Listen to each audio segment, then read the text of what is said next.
Hace mucho que buscábamos esta oportunidad y hoy la tenemos.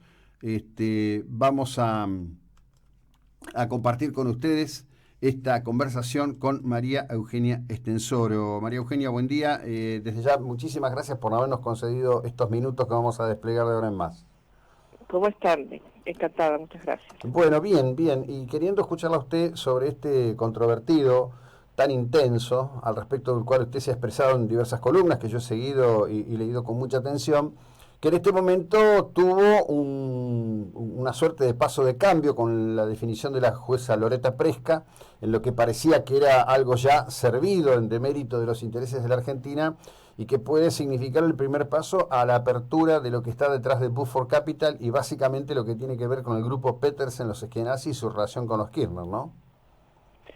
Bueno, creo que es una oportunidad de que el gobierno argentino, a través del procurador y de sus abogados y que YPF, puedan expresar en ese tribunal que no hay por qué resarcir a las empresas Petersen, porque lo de ellos no fue una compra del 25% de las acciones de YPF en 2008, sino que fue un gran fraude, un apriete de Néstor Kirchner obligando a Repsol a permitir que la familia Eskenazi adquiriera ese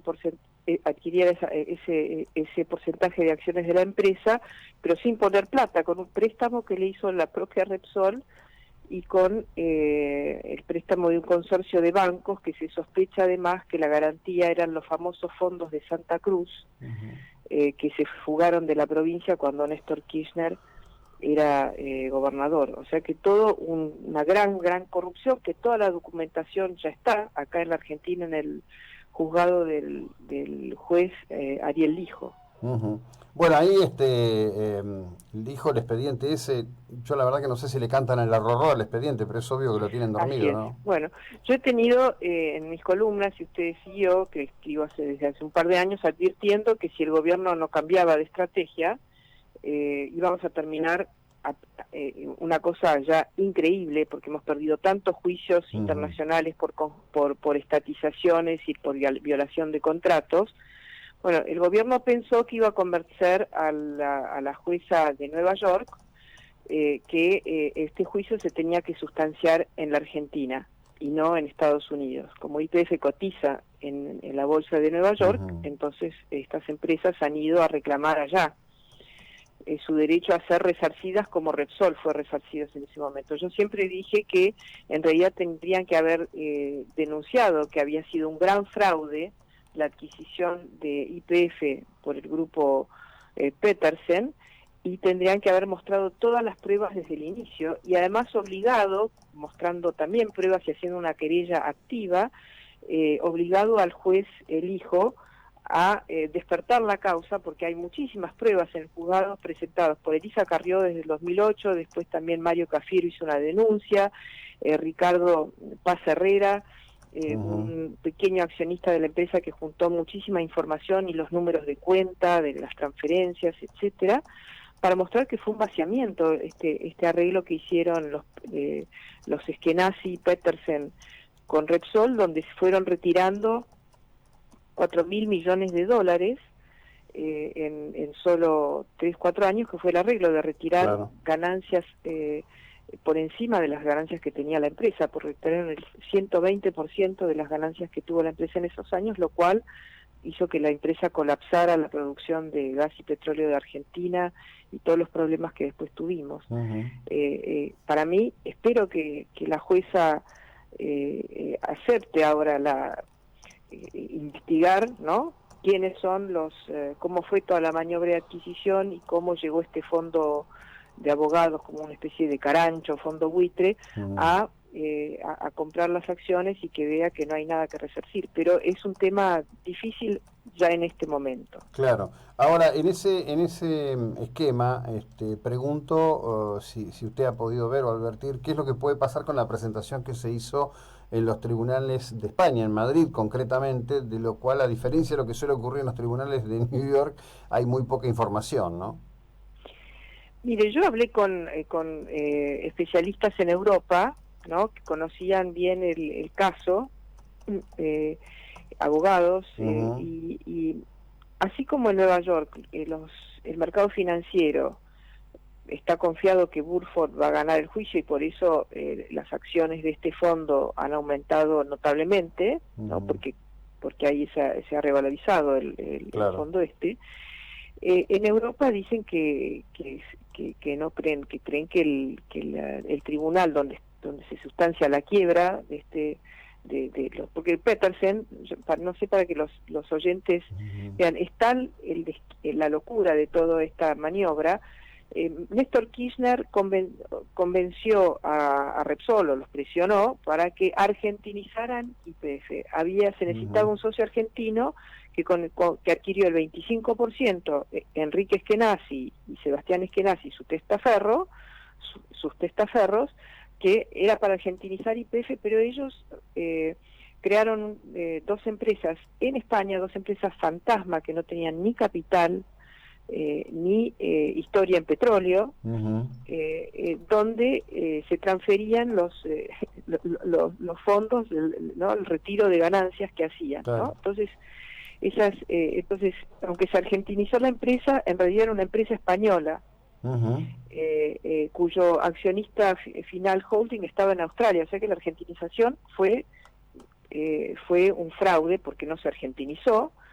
Y además, más que invertir en YPF, la empresa esta lo que hizo fue vaciar a Claro. YPF. Bueno, el juez, la causa se sustancia ya, la causa de quiebra, porque los Eskenazi, cuando ya no pudieron sacar más plata de YPF para pagar esta adquisición, se declararon en quiebra, y ahí es donde el fondo inglés Burford compra la quiebra para litigar en Estados Unidos. Es un fondo de abogados. Ujú. Eh, a mí me dicen que ahí se habría realizado todo normalmente, pero bueno, veremos. Además, tampoco creo que los Pero, tribunales españoles, después sí. del maltrato de la Argentina a Repsol, su gran empresa petrolera, Mm. tengan la mejor voluntad con nosotros, ¿no? Así que hay que ver, pero hasta ahora todos los fallos de primera, segunda y tercera instancia ante la Suprema de Estados Unidos fueron negativos. Ahora hay que ver si realmente se va a poder abrir esta denuncia. Sería mucho mejor si en la Argentina hubiera, como el caso de los cuadernos o el caso Ujú. de Vialidad, ese es un ejemplo, ¿no? Claro. Donde están siendo investigados por la justicia penal en la Argentina, entonces los tribunales de España y de Nueva York podrían hacerse eco de esas. Pero como Ujú. acá no pasa nada, Claro. Sí, sí, yo bueno, creo que efectivamente, hay un silencio espantoso, pero, a ver, lo que digo es esto y me gustaría en algún otro momento habrá algún tipo de novedad va a haber y seguiremos conversando. Por empezar, creo que lo de la jueza Presca ha sido una novedad interesante. Me parece que el estudio que nos representa en este momento logró introducir en la jueza algún criterio de inquietud al respecto de la legitimidad de lo que estaba en curso. Lo que ocurre es que Woodford, ¿qué dice? Esto es legítimo, yo compré este activo fue defolteado, y vengo a pedir que me lo paguen. Lo que pasa es que eso es una abstracción al respecto de esta realidad que ha sido el saqueo de YPF. bueno, mire, si usted compra una casa, ¿no? Ujú. Que le venden una casa que tiene mal los papeles, ¿no? Que en Sí. realidad era de otro, o que no sé qué le pasa, qué problema tenía. Usted puede, ¿a quién va a reclamar? Al que le vendió, le vendió esa casa que tenía Ujú. mal las escrituras, ¿no? Sí, sí. Entonces, si efectivamente Burford compró a un estafador, que serían los Eskenazi, como fue, ¿no? Y Ujú. no sabía todo lo que había detrás, ¿no? Y alega que no sabía, que los Eskenazi fueron los estafadores, entonces tendrá que reclamarle a los Eskenazi. Ujú. No, el Estado argentino no tiene por qué resarcir. Ellos están pidiendo que se les que una compensación, una indemnización por la estatización de YPF, por el 25% que tenía el grupo Eskenazi, ¿no? Sí, sí. Pero en realidad están todos los papeles demostrando que ellos no pusieron plata, que solamente sacaron dinero, 1.000 millones de dólares, entonces que en realidad fue una estafa y un gran acto de corrupción, pero como le digo, sería más fácil para la posición argentina si el gobierno, si el procurador e YPF hubieran hecho una querella activa ante el juez Lijo para para que la causa penal por defraudación y vaciamiento estuviera ventilándose como el tema de los cuadernos. En el caso de, por ejemplo, la obra pública en Santa Cruz, la Dirección de Vialidad, en su momento, Guillermo Dietrich, y el que estaba, ahora se me fue el nombre, que estuvo a cargo de Vialidad y que después fue ministro de Energía, que él fue el que hizo toda la denuncia de Lázaro Báez y cómo le habían dado el 80% de la obra pública de Santa Cruz, había cobrado y no había hecho la mayoría y había cobrado con sobreprecio. Bueno, Lázaro Báez terminó en la cárcel. Claro. Porque hubo una actitud activa del gobierno argentino poniendo las pruebas y obligando a la justicia a actuar. Bueno, eso es lo que tendrían que hacer todavía hoy.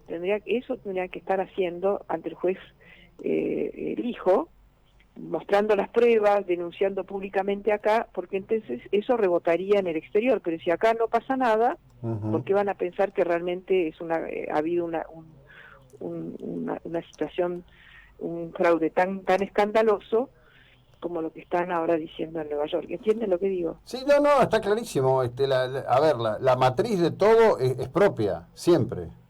Claro, pero si no pasa nada en la Argentina, ¿por qué Por van a supuesto. creer que, Sí. ¿vio? Si la justicia argentina lo estuviera investigando, entonces los jueces en Estados Unidos dirían, bueno, hasta que no se aclare lo de Argentina, nosotros no podemos avanzar. O remitirían el expediente al juzgado penal en la Argentina. Pero como en la Argentina hay una causa, como tantas, que no están avanzando, esta causa ya tiene 11 años, ¿no? Desde el 2008, cuando se hizo esta operación, y Carrió hizo la denuncia en ese momento. Si acá no pasa nada, porque ellos van a pensar que es una denuncia sin duda. real. Tal es así. María Eugenia, gracias, buena jornada, muy amable. Bueno, a ustedes. Hasta luego. Bueno, María Eugenia Estensoro, estamos hablando